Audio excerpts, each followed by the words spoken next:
Salam sejahtera Malaysia, terima kasih kerana menonton video-video dalam channel ini. Sebelum kita mula, jangan lupa untuk tekan tombol subscribe, share, like dan komen. Let's go! Salam sejahtera dan salam perpaduan kepada seluruh rakyat Malaysia. Berita panas hari ini bertajuk SPRM siasat anak bekas PM berhubung aktiviti perniagaan.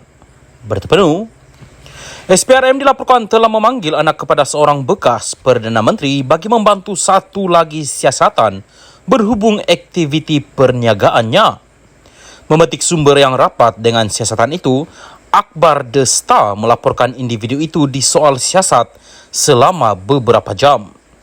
Kenyataan telah dirakamkan dan saya percaya akan ada sesi lain dengannya, kata sumber itu lagi. Utusan Malaysia pula melaporkan individu berkenaan adalah anak kepada seorang bekas Perdana Menteri. Dia dipanggil untuk disoal siasat pada pukul 10 malam di Ibu Pejabat Suruhanjaya itu di Putrajaya. The Star berkata nama lelaki itu disenaraikan dalam Panama Papers tetapi tidak dapat dipastikan jika SPRM sedang meneliti dakwaan yang dibuat dalam dokumen tersebut.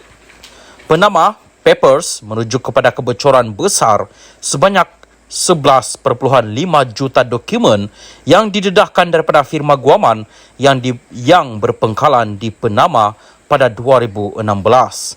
Ia mendedahkan bagaimana ahli politik, bintang sukan dan penjenayah terkemuka menyembunyikan kekayaan mereka menggunakan tempat perlindungan cukai luar pesisir.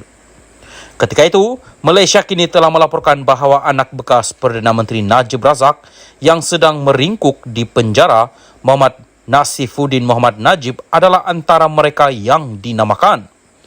Turut dinamakan ialah Fakri, anak sulung bekas Perdana Menteri Muhyiddin Yassin, serta Mirzan, anak sulung bekas Perdana Menteri Dr. Mahathir Mohamad. Sebelum ini, seorang wakil, Mirzan melalui salah satu syarikatnya, Crescent Capital, menafikan penglibatan Mirzan dalam Serigyo International Ltd, firma British Virgin Island yang dikaitkan dengannya. Minggu lalu, Bernama melaporkan SPRM sedang menyiasat seorang bekas Menteri Kanan dan ahli perniagaan terkemuka bergelar Tan Sri atas dakwaan penyelewengan dana negara bernilai lebih RM2.3 bilion ringgit. Agensi Berita Nasional itu yang turut memetik sumber berkata siasatan itu adalah kesinambungan dan lanjutan daripada pendedahan dokumen-dokumen sulit oleh International Consortium of Investigate Journalists ICIJ berhubung transaksi-transaksi yang disyaki berlaku di beberapa pusat keuangan luar pesisir. Tumpuan siasatan adalah berhubung dengan pembelian dan pemilikan saham di sebuah syarikat tersenarai oleh sebuah syarikat gergasi negara yang dikatakan didalangi oleh bekas Menteri Kanan itu.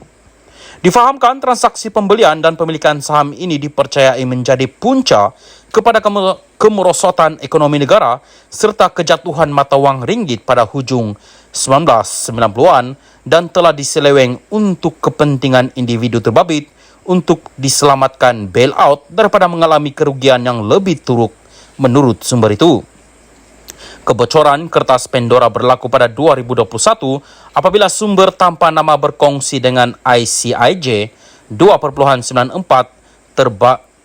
terabyte file keuangan sulit berjumlah lebih daripada 11.9 juta dokumen dan rekod lain daripada 14 penyedia perkhidmatan luar pesisir yang menubuhkan dan mengurus syarikat cengkerang Shell dan amanah di kawasan perlindungan cukai sekitar dunia. Berikutan kebocoran itu, bekas Menteri Keuangan Daim Zainuddin membidas Malaysia kini atas apa yang didakwanya sebagai obsesi yang tidak berkesudahan portal berita ini terhadapnya. Ini selepas Malaysia kini menyiarkan laporan mengenai pegangannya di luar pesisir. Salam sejahtera dan salam perpaduan kepada seluruh rakyat Malaysia. Berita panas hari ini bertajuk Muhyiddin tawar KJ jawatan ahli MPT bersatu.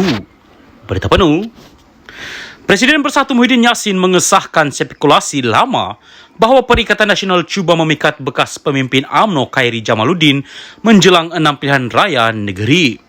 Walaupun ketua gabungan itu menafikan bahawa Khairy ditawarkan jawatan menteri besar jika dia menyertai PN, Muhyiddin berkata ada masa yang berbeza untuk menunggu bekas ahli parlimen Rembau itu.